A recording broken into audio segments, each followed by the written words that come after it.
చాలా ఆనందకరం అండి. చాలా ఆనందకరం. ఆయన ఎక్కిన కాడి నుంచి అన్న పని ఒకటి చేసుకుని వచ్చారు.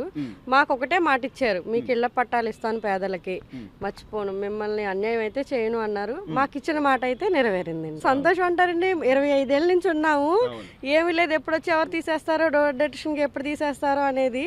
ఏంటంటే మాకున్నది ఒకటే ఆధారం, వెళ్ళాలి, కష్టపడాలి, తెచ్చుకోవాలి, తినాలి. అద్దెలు కట్టాలంటే కట్టలేము. ఇక సొంత ఇల్లు వచ్చిందంటే అది చెప్పలేం కదండి. మా పిల్లల వరకు మేము అందరం చాలా అంటే చాలా ఆనందం అండి. అనుకోలేదు ఇలా వస్తుంది అనేది కూడా మేము ఊహించలేదు. మాకైతే నిజంగా లోకేష్ అన్న గారికి చాలా కృతజ్ఞతలు, రుణపడి ఉంటాం కూడా. అసలు వచ్చేద్దని అసలు అనుకోలేదండి. మేము కొనుక్కున్నా 25 ఏళ్ల క్రితం మేము కొనుక్కున్నా, దీనికి వాల్యుయేషన్ లేదు, ఏదైనా ఒకటి ఇది స్థానికం అనేది లేదు. ఇప్పుడు మాకు లోకేష్ అన్న మాకు కల్పించినందుకు మరి మేము చెప్పుకోలేము.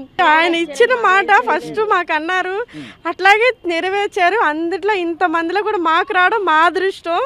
అన్న కృతజ్ఞతలు మాకెప్పుడు ఉంటది.